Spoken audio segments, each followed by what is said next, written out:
Guru Brahma, Guru Vishnu, Guru Devo Maheshwara, Guru Sakshat Parabrahmam, Tasmai Sri Gurave Namaha. Sadashiva Samarambam, Shankaracharya Madhyamam, Smadacharya Paryandam, Vande Guru Paramparam. Sakanavavadu, Sakanapunaktu, Sakaviryam Karavavahai, Tejasvina, Vadidamastuma, Vatvishavahai. Om Shanti, Shanti, Shanti.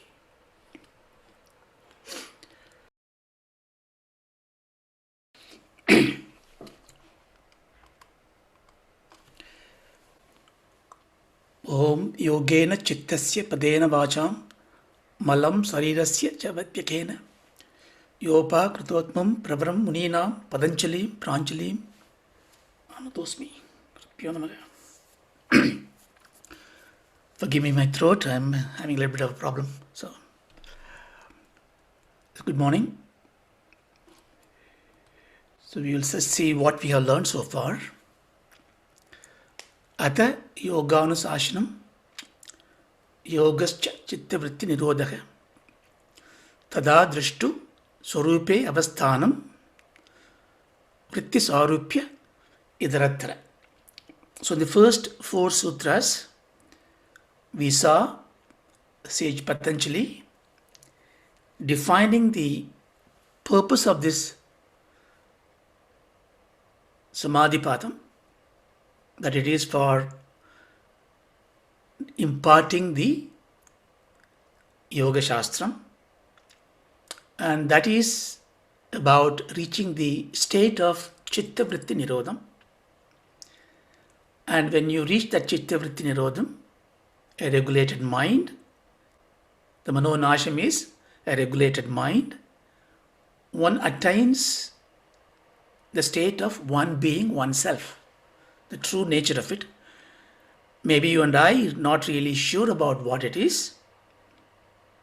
We will see, it's called a Vikalpam. But that's what the ultimate fulfillment of. When we are not in the state of yoga, then we take the form of our thoughts. We become one with the thought that we are intensely identified with. Since there are many thoughts coming and going, we project many different personalities to others.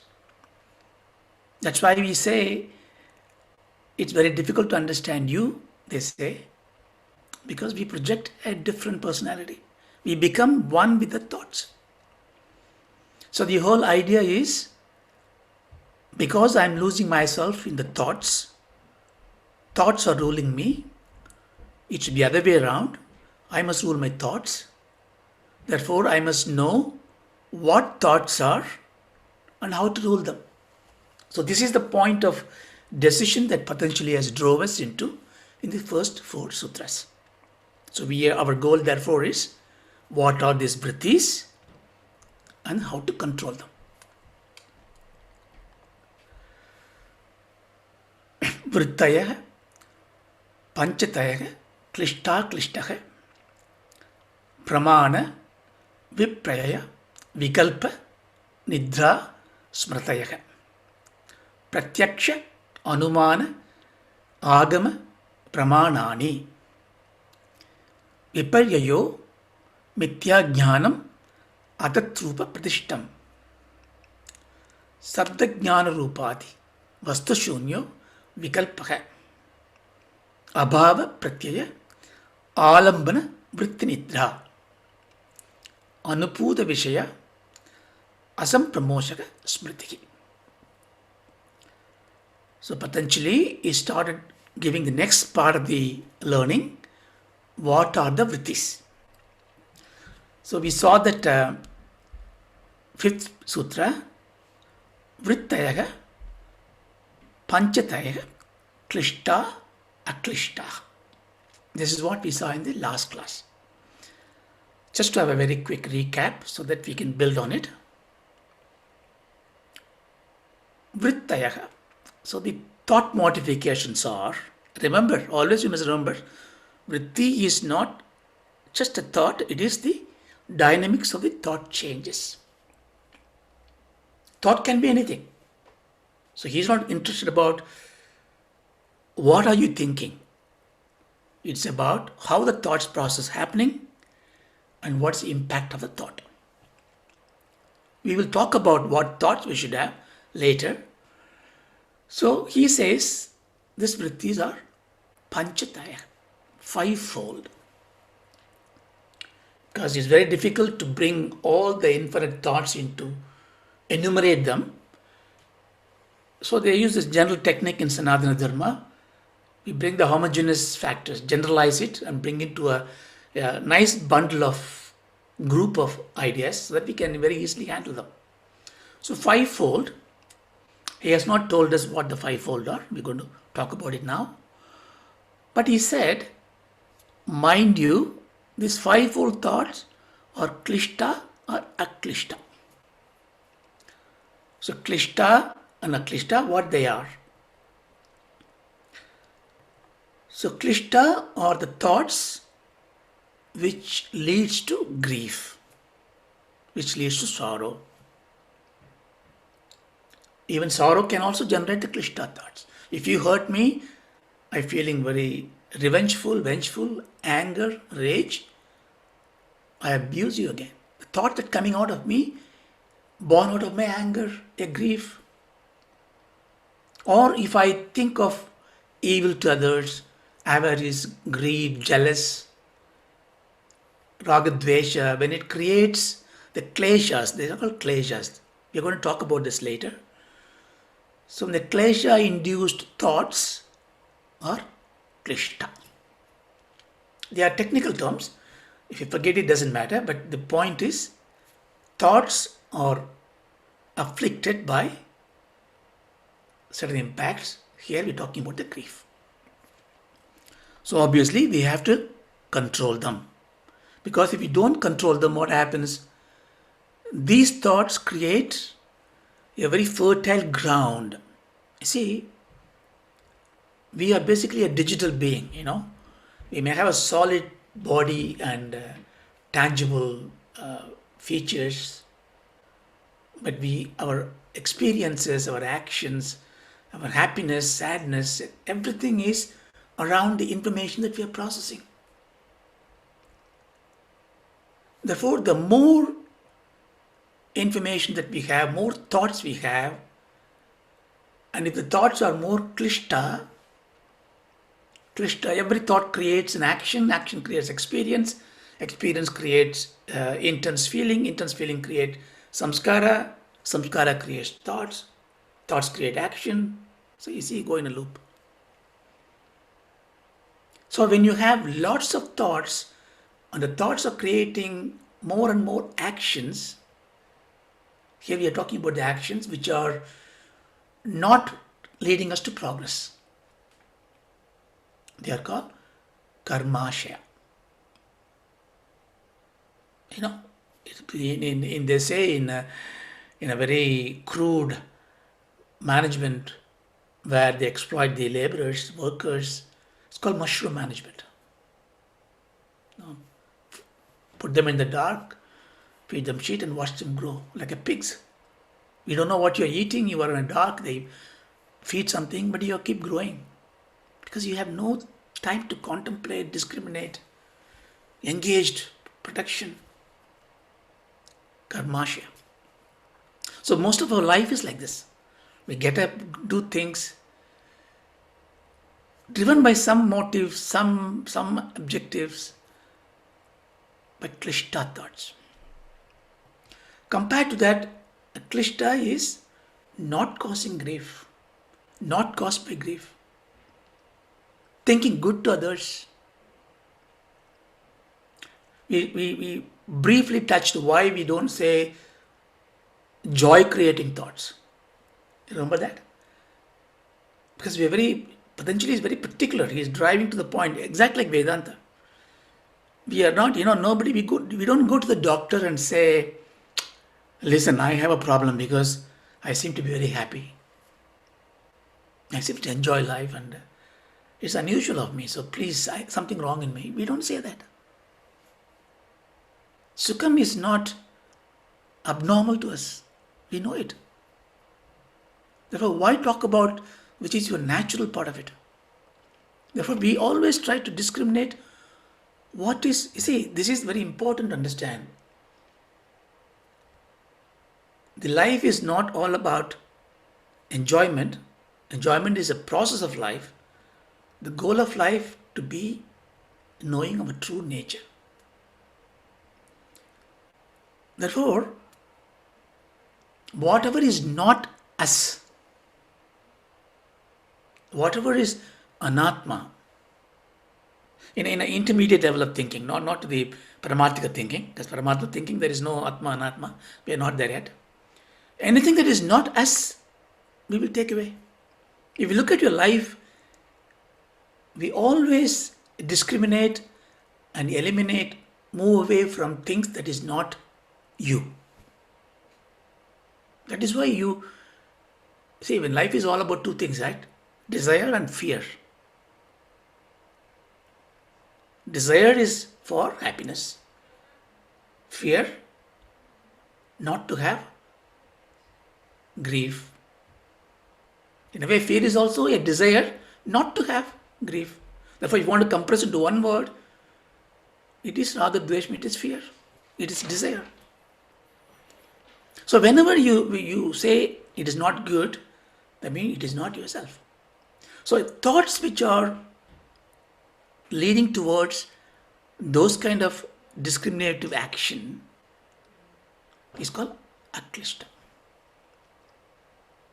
Because by doing that, grief is not caused.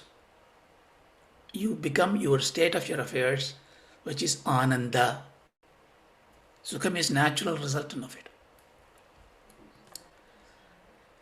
So if you have developing this kind of thoughts, where it is more and more conducive for positive thinking, you can take a positive thing. If you are not thinking on a spiritual level, but on a practical level to be a good person, it is about positive thinking. Positive of what? I want to suppress you and become successful. That's not positive thinking. So you know what it is. So then you create a ground compared to karmashya, you create viveka khyati. Khyati means clarity of good thinking. So you move away from this. See, some insight I tell you, because why Patanjali's knowledge is very important, applicable to life, because he is going to tell you that what seems to be impossible for us can be made possible. Because the moment you take control, he is going to give you a technique called subjugation. Subjugation is one is ruling over the other. You are able to take a klishta thought to rule over the klishta thoughts. See, if you don't have that power and samskara is going to drive you, there is no, we have to be fatalist. It's all done, samskara, samsara, I can't do anything. I'll be just a dasan to some swami and then let God decide. And you can be there. Mushroom management. But he says, listen, God has given you the power to subjugate one thought with other thought, provided you are in the control seat. So this is what we are going to see in yoga, in dhyana. We are going to find a mechanics, a tool set to, suppose you get fear of something, you get shiver when you're public speaking, or you are miserly, you don't want to really give money. You want to give money, but you don't want to give money. Duryodhana says, I know all the dharmas, but I'm not able to be a right person. Which means knowledge is there as a lead in weight, but he hasn't understood the yoga of subjugating klishta with aklishta. So there are some very good techniques, simple techniques we can learn. How to control anger, how to control grief, how to control anxiety. So one of the clues is that Patanjali says you bring the opposite of it.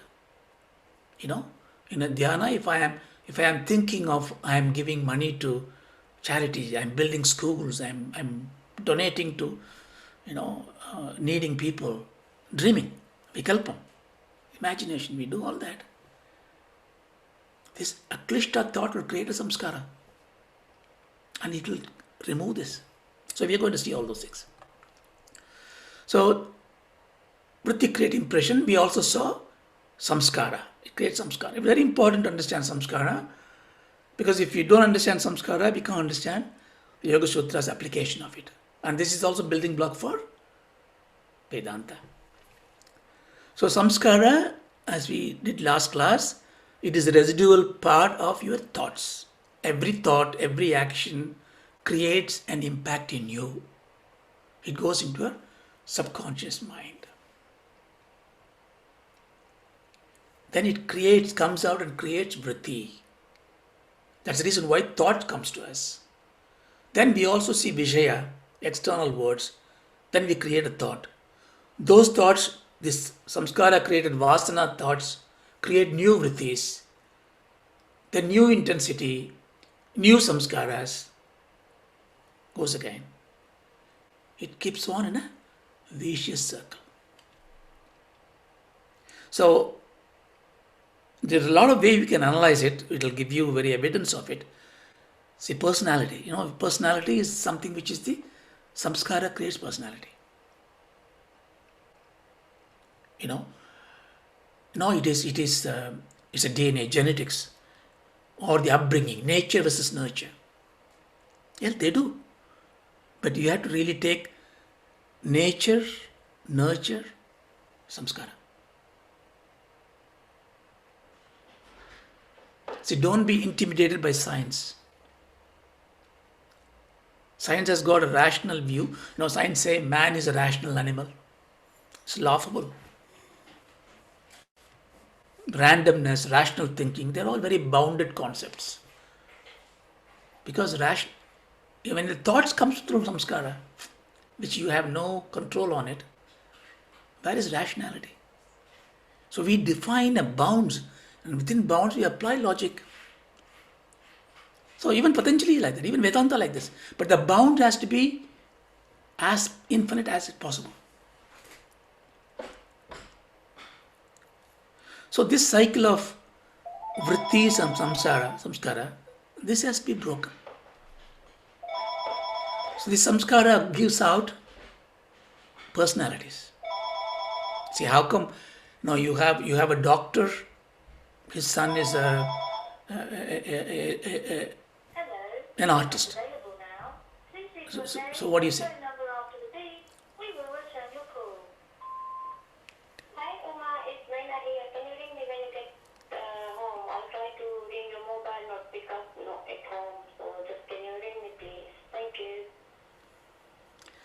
Sorry about that. So,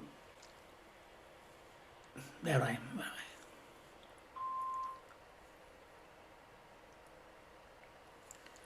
Okay, emotions, personalities, behavior. Dasharatha Chakravarti, 4 wives, 3 wives. Ramachandra Murthy, Ekapatni Varta. You see, genetics does give you certain aspects of your physique. But there is something beyond. The twins are born, identical twins. Sometimes they look alike, but the behaviors are different. One becomes a philosopher, one becomes a psychopath. Upbringing does an important role. And upbringing, you nurture the child, teach them right things. It creates right samskaras. Yes, of course, upbringing make shape in your life. But it is only one part of it. So what we do in the special psychology, we agree, understand emotions, behavior is come from the thoughts. But we put a boundary to be thoughts at the young age. This life. But we need to take it forward.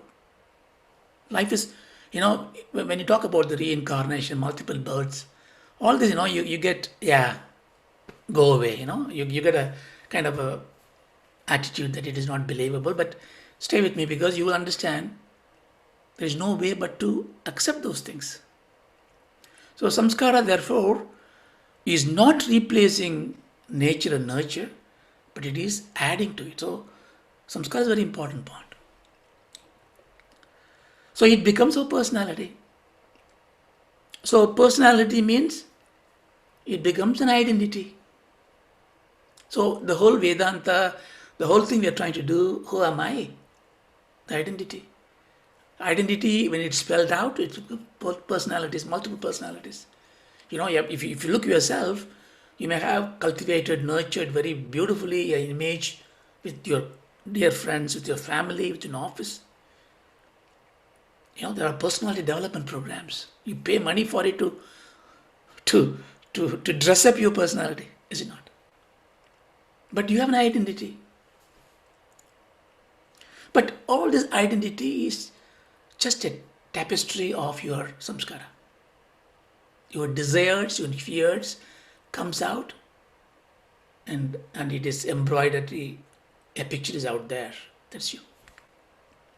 So therefore, it's important to manage samskara, the desires and fears, and break this vicious circle. So to do that, we have to understand, because if we don't break the circle, we're in an eternal grief of samsara. So to break the vrittis, to dwell into samsara, to bring aklishta over klishta, you should know what is these 5 vrittis are. So we go into that now next. The first one, he says, pramana, viparyaya, vikalpa, nidra, smriteya. So the 5-fold vrittis are pramana. I think we discussed that in the Vedanta, the Darshana introduction, also in the Tatsubodha. So we will touch here in the yogic context what it is. Pramanam means a valid proof of knowledge. Pramanam means knowledge. But here we are qualifying it as a valid proof of knowledge.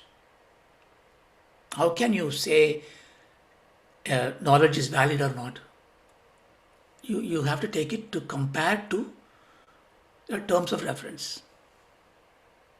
That means any knowledge that you get cannot be valid by itself.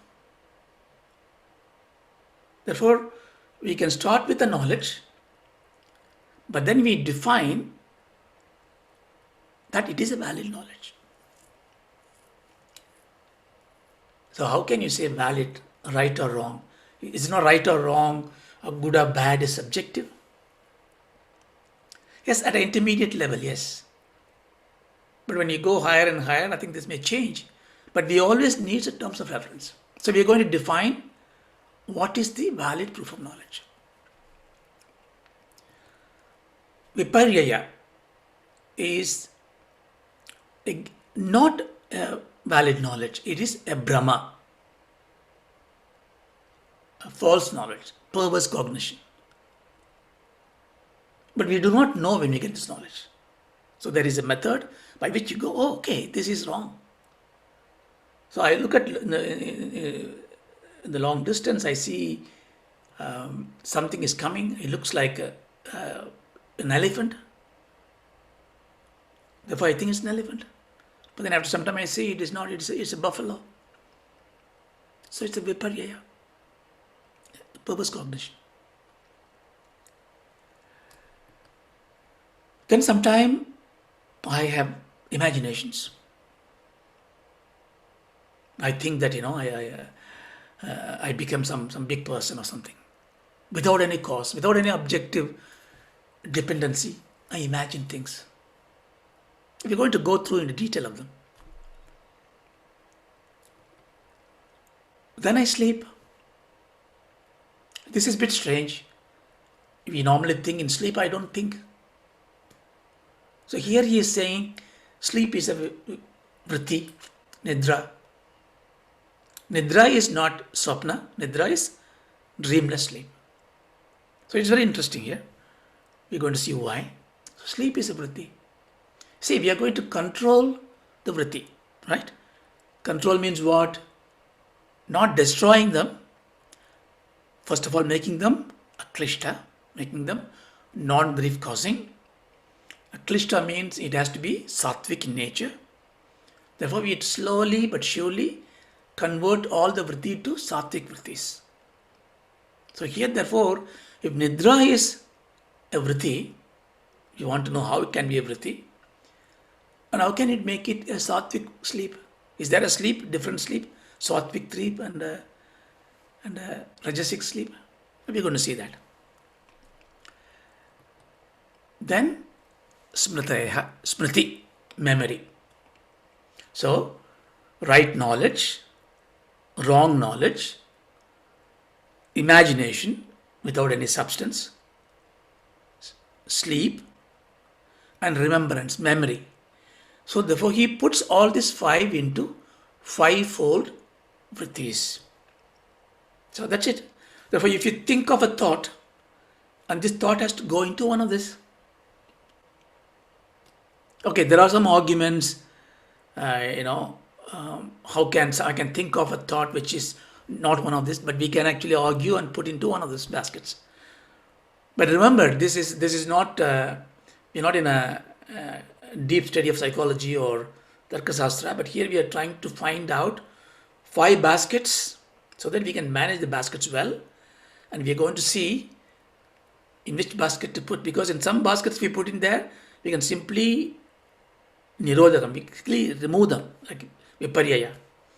In some baskets we put in them, we may cultivate them. Imagination is important in life, but a good imagination is important. Some vikalpa has to be cultivated. So we see that. So that is a literal meaning. Now we go into the next one.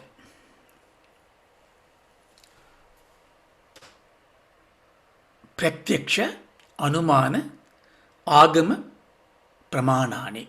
Now he is giving the definition of Pramana. The Pramana is the first right knowledge. So he is now giving, there are 3 Pramanas in yogas. Of course, we saw in Vedanta another 3 more, 6 of them. But the 6 can be converged into the 3. So it's fine to talk about these 3. Pratyaksha Pramanam is first Pramanam, or Pratyaksha Pramana Vritti. Anumana Pramanam, Agama Pramanam. Pratyaksham means direct perception. Anumanam is inference, deduction. Agama is a revealed authority. Somebody who knows what you're talking about, give us the knowledge. So it is very important. Buddhists did not agree to agamas. Jainis, they all agreed to pratyaksha and anumana. So what I can see and what I can deduce, that's good enough. Anything else, no sacred text, no truth sayers. Now there is a problem in this, because if a Buddhist disciple says, look, agama is not agreed, only pratyaksha anumana is correct, no sacred text, then you may ask the question, what about your text? What about your words? So you get a problem. So I think it's important, therefore, these 3 are very essential: pratyaksham, anumanam, nagamam. What does it mean? It means you have the instruments of knowledge in your body, in your mind, which will give you pratyaksha pramanam and anumana pramanam. You can use your logic, use your intellect, but you also have to go to a revealed authority to get something more. So then he explains the next one. So the literal meaning here is direct perception, inference, and revealed authorities. It's very simple, you can understand. So pramanani. Let's take the pratyaksha pramanam.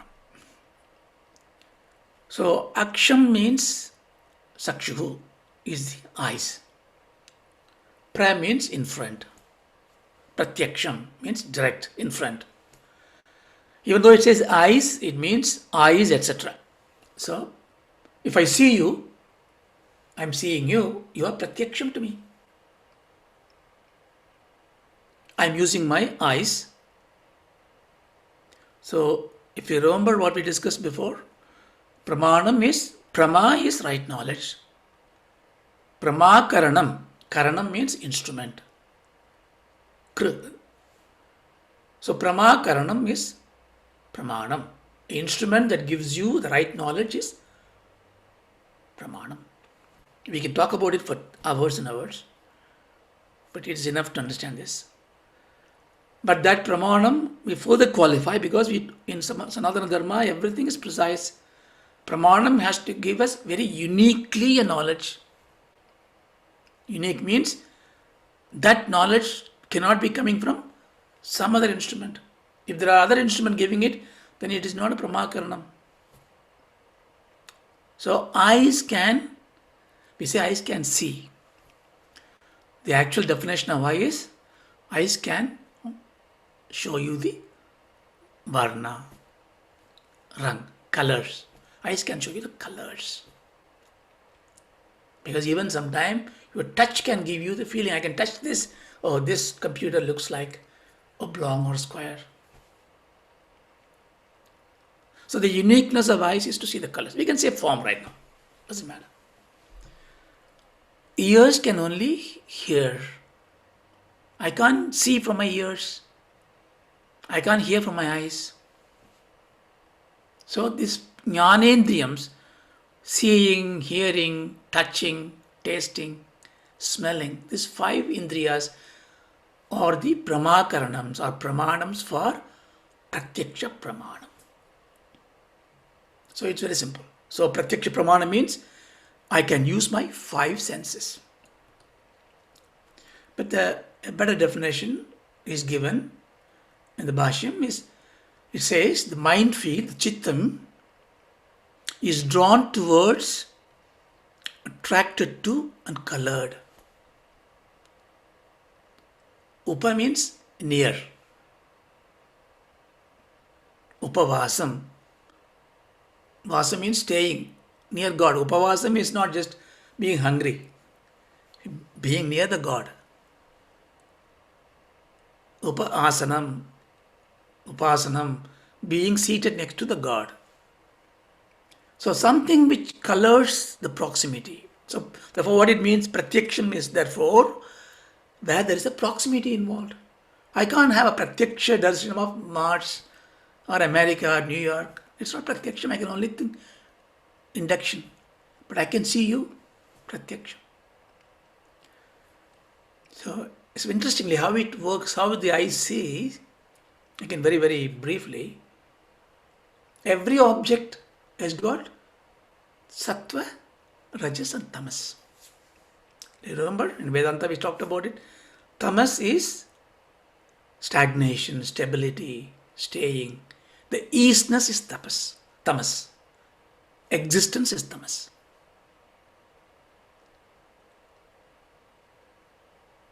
So if an object exists, suppose if I'm sitting there and talking to you, if my child comes in the back of it, I don't see the child.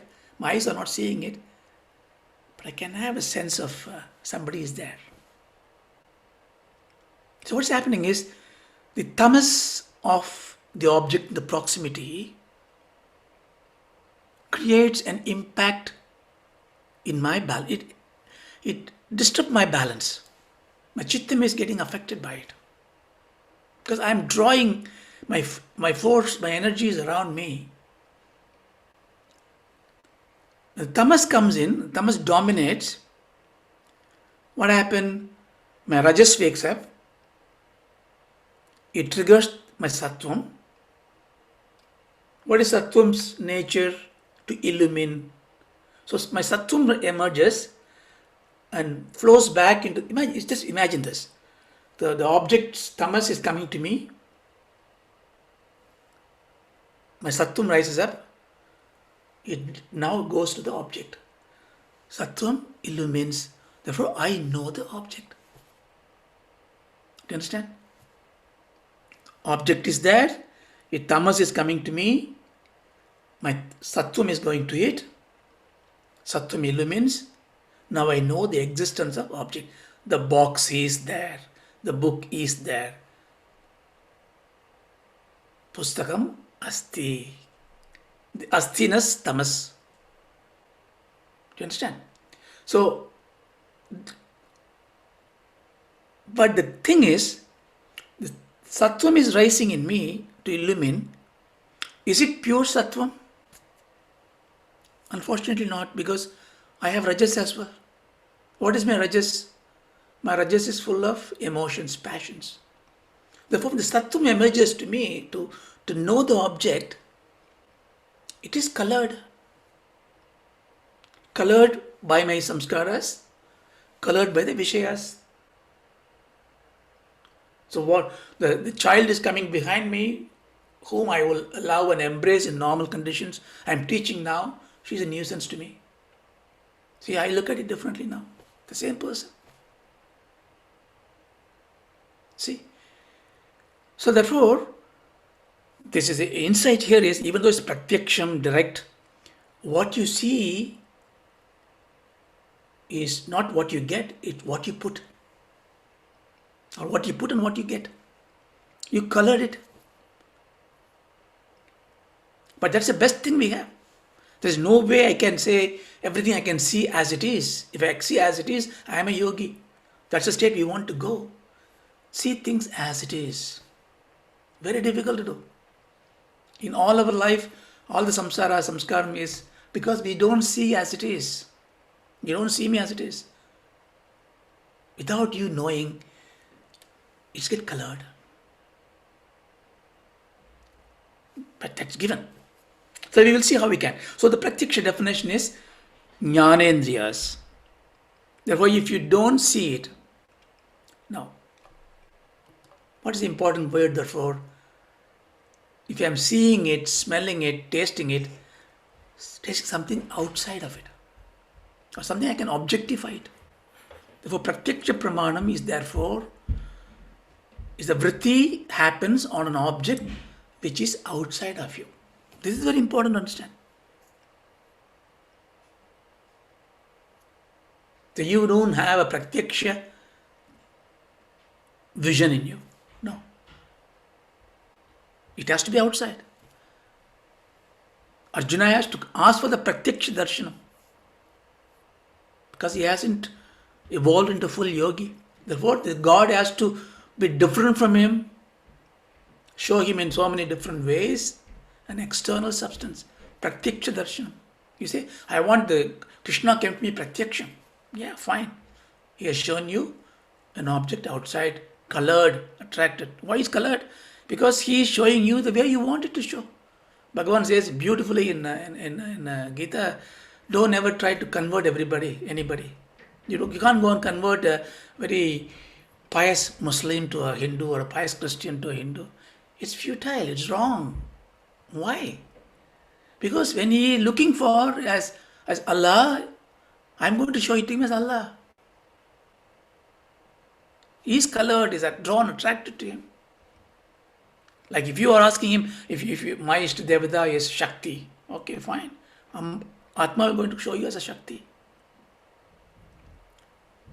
So I'm just digressing, but what I'm trying to say is that pratyaksham is colored, but that's the best thing you can get through, but you're using jnanendriyam. And therefore, that is the ultimate power of human beings, because in us, the 5 jnanendriyas, at least we think, is full blown in all the living beings. Yogis are going to see very differently because we can only see the external substances with the pratyaksha pramana. You may have a thought in your mind. You may think, well, if I am actually seeing external substance as pratyaksham, yoga is all about upasana, meditation, seeing internally. Samadhi is all about seeing myself. Myself is not external substance. So why am I having pratyaksham as a vritti? But there is a yogi pratyaksham. That's why I build this thing, because this pratyaksham is paroksha jnanam. It is direct, but it's mediated. Mediated means there is a media. The media, my first. If I'm looking at you now, I'm wearing a glasses. The glass is a pramanam. I completely ignore it. My glasses, my pupil, my retina, my optical nerve, my biochemical materials, everything is a media. Therefore, I am not, even though I say it's immediate knowledge, it is not instantaneous knowledge. It's a mediated knowledge. There is always a subtle response delay. Brain is very powerful. The super fast computers today cannot match the brain. But even then, brain is not capturing at the same time or the instance, because brain is, after all, a prakriti. So imagine, see how much of thought Patanjali has gone through. He is going beyond that. So you can build, maybe in 200 years they may build a supercomputer equal to the brain's capacity, but still it will be one step behind your consciousness. Okay. Now, the vritti. So the vritti that happens. I see now a book, a sofa, a car. That is called pratyaksha pramana. So here, an interesting, important point. Vyasa says this is about Visesha Avadharana Pradhanam. See, when you see me, you say this is Raja, or this is Lakshmi, this is Bhaskar, this is a cow, oh, this is the black cow. So what you're trying to do in a Pratyaksha Pramanam, your focus is not, you don't say when I see me, the humanity is walking. No. You don't generalize it. You go to the specific. Visesha Avadharanam Pradhanam. Visesham. See, everything, every object, exhibit is Samanya Artham and Vishesha Artham. I am a human being. I am a living being. I am a Jiva Rasi. That is a Samanya Artham. But I am this person. That is a Vishesha Artham. So you must very careful understanding this, because we are going to use it later. Pratyaksha Pramanam is the ability to bring in focus on primarily the specifics. So what does it therefore tell you? Therefore, a Pratyaksha Pramanam, when it becomes a predominant Pramanam for you, very important thing, it is giving you a specific knowledge, which is important. But if it's specific knowledge, it is not giving you the generous, homogeneous knowledge.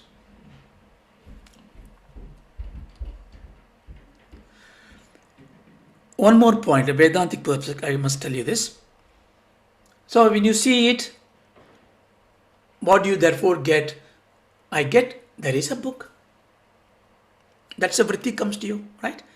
So you open the eye, you see a book, you see an apple, you see a car, whatever you see. In this process, there's a book, there's a red color book. There's a book, there's a Bible, there's a Bhagavad Gita book written by Madhusudana Saraswati or whatever. So you get to specifics, you understand. But you also think at that time that I know there is a book. See, without you knowing it, every time you know, there is an awareness, thought comes to you that I know there is a book. Therefore, your thought is basically two things. There is a book, I know there is a book. Do you understand? It's called a vivasaya. It is a subsequent thought which attach itself that I know it. This is called undistinguished apprehension. Why it is undifferentiated, undistinguished? Because who is thinking I know it? The mind is thinking. For you and I, the mind is thinking. Yeah, I saw the book, I know it. So there are two vrittis come. There is a book, is a vritti, Pratyaksha Pramanam. I know it. It comes immediately through Ahankara. It took the credit to itself. I am intelligent. I can see things. I know it. But you must remember, it's Prakriti. In yogic parlance, it's Prakriti. Prakriti is innate, inert. Therefore, it is Purusha originated thought. Purusha originated light. The mind does not understand. You must remember this because we want to be a yogi, we want to be a Vedantic seeker, Jingyasu, Mumukshu. So we want to discard the anatma. Therefore, even though the pratyaksha pramanam comes in, the result is the object. Very important to understand. It is object oriented, external object oriented. We look for the specifics of the object. It is driven by my five senses. It is colored. Whenever I think, I know it, I see it, I smell it. This thought, I know it, I smell it, I taste it, is a notion of my false identity. Therefore, my vritti that happens is Purusha originated, undistinguished, knowledge about an external object. Okay.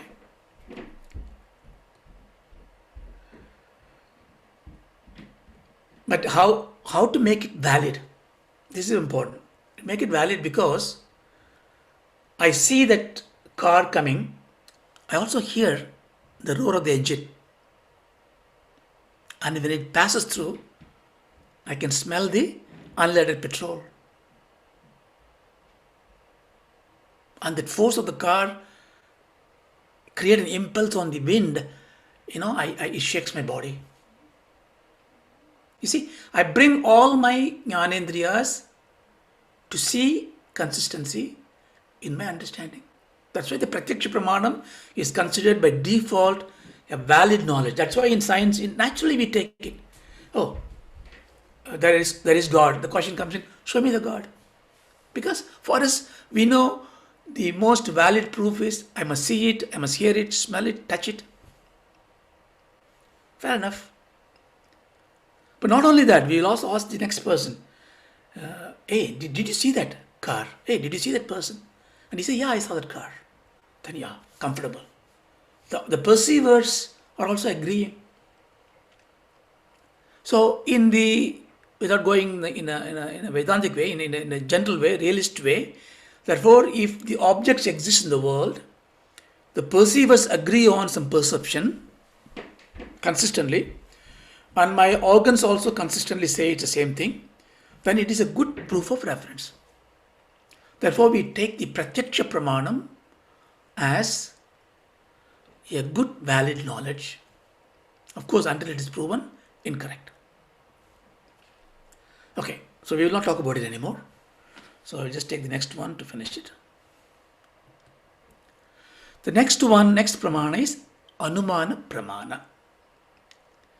So Anu means, continuous. So Anumanam, it is continuous in the mind. It continues from where? From the impulses of the pratyaksha pramanam. So you hear, your eyes were closed, you were off sleep, and you see that noise happened. Then it creates a continuous thought in your mind. And you think, it is 8 o'clock in the morning, and the sound I heard is like a bell. What could be that? It could be the milkman. So you are deducing based on certain past knowledge you have, and then you apply some part of the derived pramanas that comes into, and you deduce an object, but you still deduce an object. So it is inference, anumana, is a modification of the vritti produced in the mind, the chittam. Here it is determining a samanya artha. You do not know what is the milkman vehicle color, the number, the guy. You say, morning, 8 o'clock, a low sounding vehicle moving with a bell ringing, it's a milkman. Homogeneous, gentle stuff. See how you compare with pratyaksham. Pratyaksham, you try to focus on the specific. So all your induction, deduction, it's generalizing it. It's a scientific principle. You generalize, you deduce, induct. Then you look for evidence in the lab, in experiment, in pratyaksham to come to the specific of it. Coronavirus, COVID-19, take all those virus elements, compare, contrast, generalize all this coronavirus's characteristic. And then you go and take evidence, pratyaksha evidence of what happened to this person. They put the vaccination, make you sit for 20 minutes. I'm sure the scientific scholar would be thinking, praying for somebody to create some allergy because they're looking for a pratyaksha evidence. Somebody getting allergy, then they go back and take his blood sample. Look for the specific blood sample. That's not anumana, that's pratyaksham. See, anumana is generalizing it, bringing a wider knowledge about a particular part of it. Without thinking the scientific terms, we do this all the time. And because we are also having the pratyaksham as a trigger, the good and bad of pratyaksham also influences your anumana. You are also still colored. The purity of thought until that comes in, aklishta comes in. Viveka Vyakti Kyadi comes in. Your anumana is also going to be colored. So it's samanyartha. So it contrasts with the pratyaksham. But then here we do connect with an inferable. How do you infer it? The bell is coming in the morning. It cannot be the puja mani because I know the puja sound is what I make. I have not even got up from the bed. It's not a fire engine. They got a different siren. Therefore, I compare it with few things. Therefore, you need an inferable character. You understand? I deliberately use a technical term without going too much detail, but I want to use the terms later when you do the abhyasam to practice dhyana. So inferable is important. But how do we connect to the inferable? We choose inferable which conforms to this homogeneous aspect of it. Bell means whatever is sounding the bell, we take out and exclude non-homogeneous, which is not relevant to this. Imagine this example. So this is a very standard example in Nyaya Shastra, Vedanta Shastra. Without dwelling too much deeper into this, I think we covered it very, very heavily before. I will tell you how the inference is rationally approached. So there's smoke coming from the hill. So you see that, pratyaksham, you see it. Then you make a statement. What do you say? Suppose I say, there's a fire on the hill. So I make a proposition. You ask me, the child is asking, Dad, what is that smoke? I say, there is a fire on the hill. Technically in Paribhasha, it's called pradigya. Pradigya means I state. Pradigya means something that I assert, therefore I have the onus of proving it. Okay? This is all very important when you come to the Atma Vicharam, because we are going to make a statement from something which you not experienced, and therefore you will argue why it is correct, and we must say how you are proving it. That's the reason why this is labeled in the Vedanta. But here I don't want to tax your brain, but I'll give you some gentle guidelines. So pratigna, a proposition, there is a fire on the hill, common sense. But and compare this to the statement above. What is the cause? So I must say smoke and fire. Therefore, I must connect these two together. This connection is called hetu, cause. Because there is smoke, there is fire. Because there is fire, there is smoke. And because there is smoke in the hill, I say there is fire in the hill. That's how I am building this. But how do I know there is a cause connection between? Therefore, I must have some sort of relationship.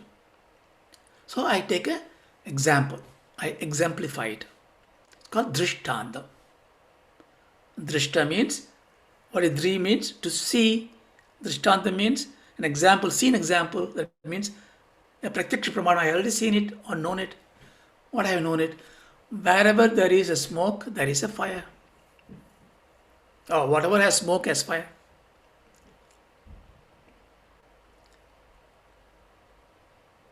So, example, I would say a kitchen, an oven, a bonfire, a barbecue. So you have an example. That's step 3. Now you show the example and you show the connection. Now you are bringing the homogeneous part. You are not talking about the wood or the kitchen or stove or the pudding that is being made. No. Now you're coming back to the point, smoke and the fire. So you recapitulate and say, the hill has smoke. So whatever has smoke has fire. Hill has smoke. That's the starting position, Upanaya. Now I bring in conclusion. I say, therefore, fire on the hill. So pradignya, hetuhu, drishtanta, upanaya, negamana. Forget all these difficult words. If you want to infer and prove, give me an example and prove. This is the reason why drishtantam is taken as a separate pramana in Vedanta. Of course, in Advaita Vedanta. Ramanuja reject that. But Shankara takes it as a separate pramana because to show that is not showable in pratyaksham, aparoksha. I can't show you who you are. Nobody can show you. Even the mirror cannot show you who you are. Only you can know you are. So here, therefore, the Anumana vritti is a vritti that is deduced in your intellect, in your yukti, and it is drawing example from other examples which stand in good stead. So therefore it is fine to say, you normally say, don't go there, don't do the same thing. You remember that boy who did this mischief, got into trouble? You tell your children. You are basically exemplification, recapitulation and conclusion. Because you rely on the example to impart. Therefore, it is very important, therefore, the reason I am saying this because in the rationalist view, in the modern science in certain extent, in Buddhist view, Jainist view, Nastika's view, they only stop at this knowledge. But this knowledge will be incomplete because you need to know an exemplification for which you need to go for pratyaksham.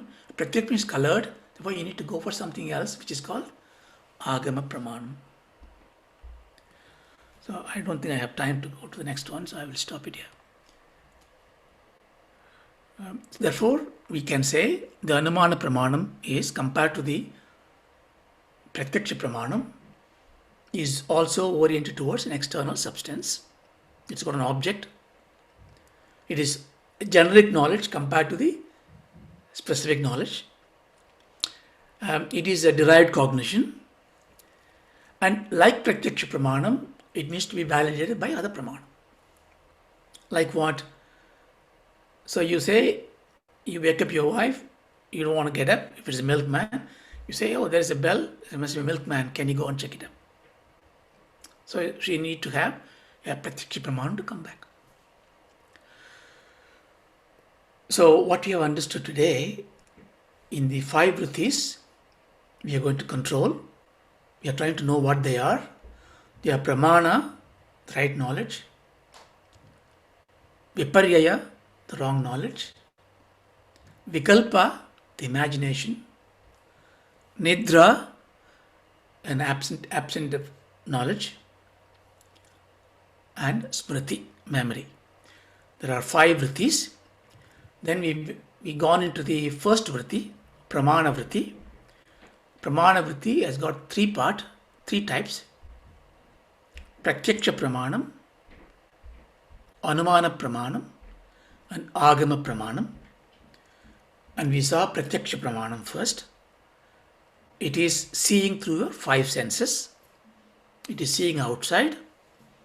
It has got a perspective filter. Your mind, your gunas, influence it, but largely acceptable because end of the day we validate by other senses as well as by other people. Therefore, we take the Pratyaksha Pramana as a benchmark for validating. We saw that. Then we saw Anumana Pramana, its induction. Anumana Pramana is therefore not using your five senses, but using the knowledge of the five senses, but using your mind, logically or emotionally deducing a result of the external substance. Again, it has to be validated by other pramanas.